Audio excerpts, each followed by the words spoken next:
Naimbagngag sa Pilipinas at tuyan dagiti kang runan adamag dito'y PTV Cordillera. Inbutang ti Department of Health asana kasapulan ti guarantee letters kadagiti local government units.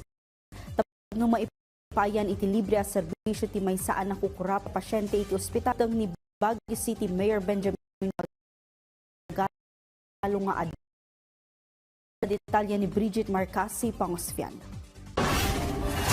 Constituents are free to ask assistance from their elected officials. But do they need a guarantee letter from them to get assistance? No. They can go straight to the Department of Health and we will help them if they need help. Daytoy ti waragawag ni Department of Health Secretary Teodoro Herbosa at binabalaw ni Baguio City Mayor Benjamin ko ti waragawag ti DOH and other local government units like Pangasinan. I-issue kami ng mga guarantee letter. Hinihingihan kami ng guarantee letter. Ng BGH. Kaya, short, may gastos. Hindi libre. Kaya dapat tama niya yan. Ayusin niya.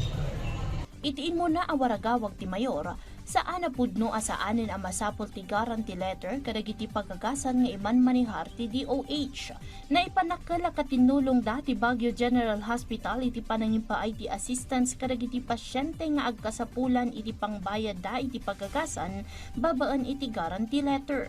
Inlawlawag ti Mayor nga addaan iti kompleto a kopya ti Baguio City LGU kadagiti amin na guarantee letters nga impaay da.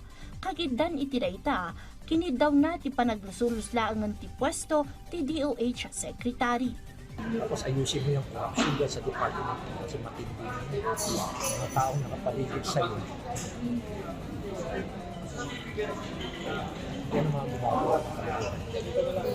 Kinuna na nga adu dagiti rumbeng at tutukan da iti ahensya apa kairamanan tinaladaw apan nakaipaay kadagiti hospital supplies ken ghost projects.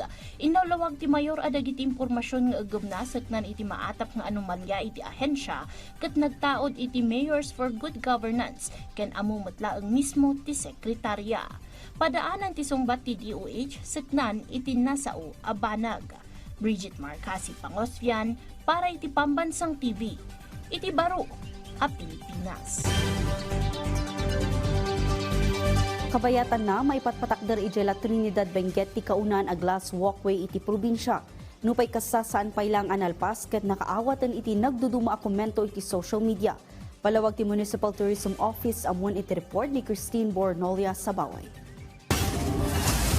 Kaya't yu kadi a makapagna iti sarming ti datar na instruktura. Iti Benguet, ada ti plano a glass walkway ti may sa pribado nga individual a makaawis kuma iti ado a turista. Nupay kasta, manarimaan paylaang ti proyekto na i-post iti social media ti ladawan ti proyekto. Nakaawis iti imatang ti netizens ti originality ti disenyo ti proyekto. Adu ti nagkomento a nakopya laeng daytoy iti daduma a pagilian. Iti daytoy aladawan ti glass walkway a post ti Wow Cordillera nga adaan iti nasurok sa nga ribo a shares ken comments. Adadag iti maayatan ken magagaran a makita ti tourism site ngam adumet ti nang babalaw. Adadag iti mangibagbaga a nasaya at no original ti konsepto ti proyekto saan na nakopya iti Golden Bridge ijay danang Vietnam. Adapay dagiti nang ibaga a posible a mapukaw ti pakabigbigan ti Benguet gaputa saan nga original ti obra maestra. Suhestyon pay ti daduma. Nasaysaya at nubantay ken strawberry ti pundasyon ti glass walkway nga iso ti pakabigbigan ti La Trinidad.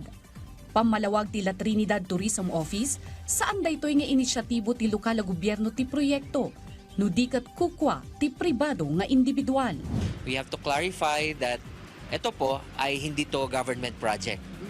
Ito ay initiative at investment ng isang pamilya. Maraming reaction pero we have to clarify that it's a private property and they have the right and they have the discretion kung ano yung ilalagay nilang design or business strategy nila. Just like restaurant, hindi naman natin pipigilan kung mag-offer sila ng Korean dish or Thai dish. Impatang pay ti opisina a kaadwana tourism site iti munisipyo Kenti kasapulan lang nga aramidan dati inspection, tapno maipanamnama anatalgad dagiti pagpasyaran. We scheduled ocular inspection with the owners. So, ang tatanungin namin is, itong area na to, na mayroong bang structural engineer na nag-inspect, ano yung capacity nito, safe ba ito pag bisita, may mga basic requirements. Ito yung CR niyo ba, meron, may tao ba, may reception area, para mag-guide sila. Christine, para iti Pambansang TV, iti Baro, a Pilipinas. Dagiti kang runan adamdamag dito PTV Cordillera. I-like, i-follow ka ng subscribe iti social media platforms ti PTV Cordillera iti Facebook, TikTok, and YouTube. Para iti PTV balita ngayon sa probinsya, siya ni Audrey Villana na Imbagnal daw.